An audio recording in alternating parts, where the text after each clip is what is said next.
वालेकुम। आज हमने 10th क्लास की क्वाड्रेटिक इक्वेशन के बारे में बात करनी। हमने 9th क्लास के अंदर हम क्वाड्रेटिक टर्म के बारे में बात की हुई है, हमने लीनियर इक्वेशन के बारे में बात की हुई है, लेकिन हम आज यहाँ पे क्वाड्रेटिक इक्वेशन के बारे में डिस्कस करते हैं। क्वाड्रेटिक इक्वेशन ऐसी इक्वेशन, या सबसे पहले समझ लेंगे क्वाड्रेटिक इक्वेशन होती क्या है। क्वाड्रेटिक इक्वेशन ऐसी इक्वेशन जिनके वेरिएबल की मैक्सिमम पावर जो है वो 2 हो।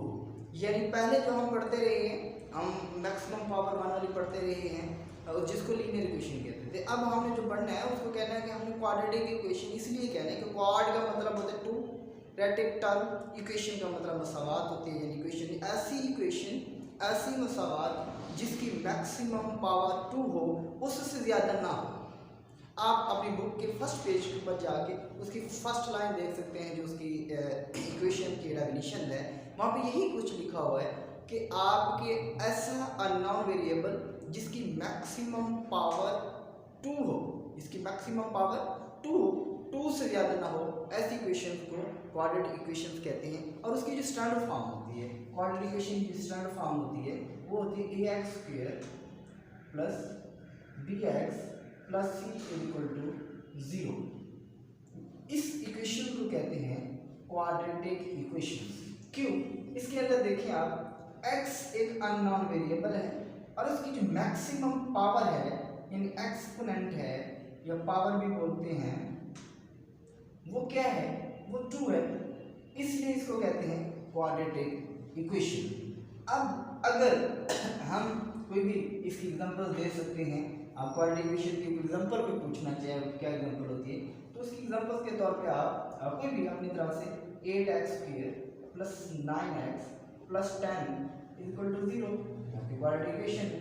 कोई और आपसे पूछ सकता है x² minus 3x plus 2 equal to 0 quadratic equation है। ऐसी इक्वेशन, हाँ, ये आपकी क्वाड्रेटिक इक्वेशन नहीं हो सकती।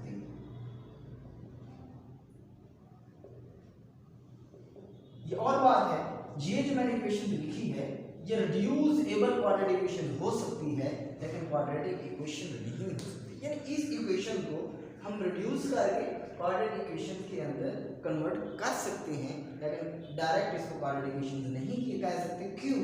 क्योंकि इसकी मैक्सिमम जो वेरिएबल की पावर है वो 3 है, तो सो इसको हम क्वाड्रेटिक इक्वेशन नहीं कह सकते।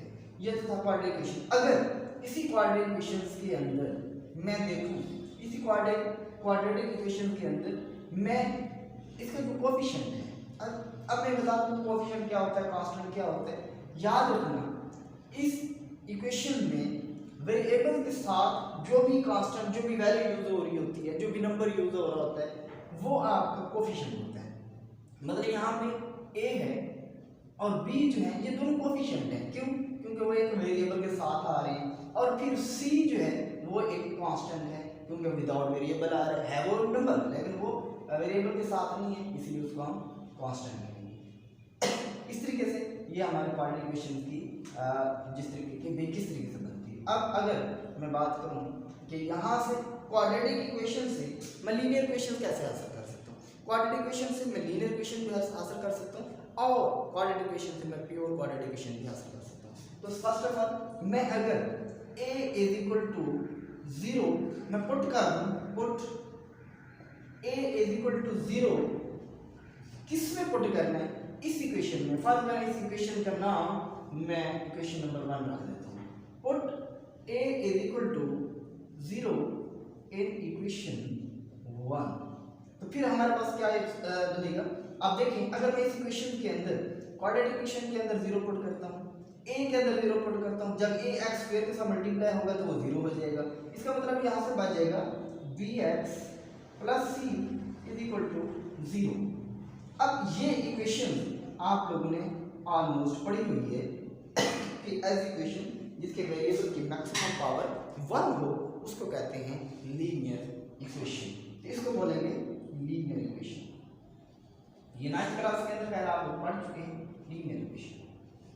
अब अगर दोबारा मैं उसी लीनियर इक्वेशन में ही, क्वाड्रेटिक इक्वेशन में ही अगर मैं b0 पुट करूं, अभी मैंने a0 पुट किया तो मेरे पास लीनियर इक्वेशन आ गई।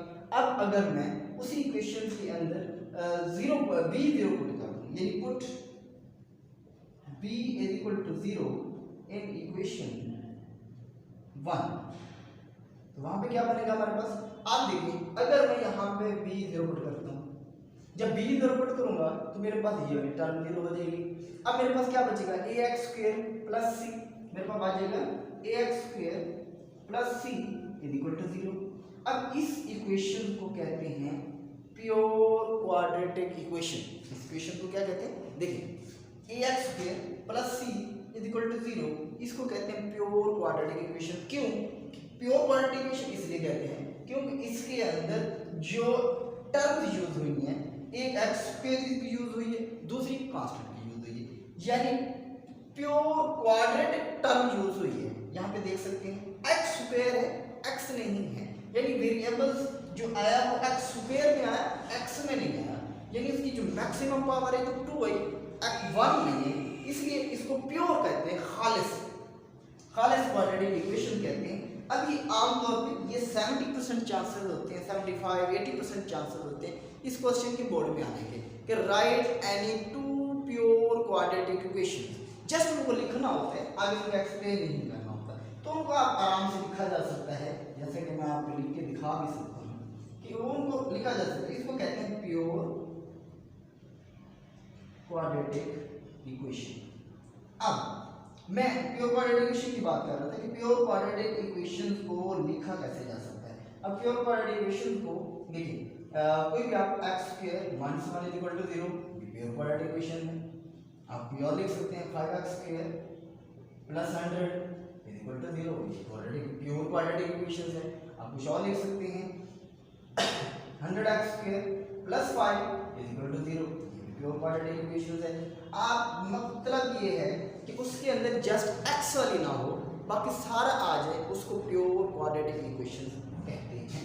ये जो था आपके फर्स्ट जो पेज है आपकी बुक का, उससे रिलेटेड, मतलब कि क्वाड्रेटिक इक्वेशंस क्या है, ऐसी इक्वेशन जिसकी मैक्सिमम पावर 2 हो, 2 से ज़्यादा ना हो।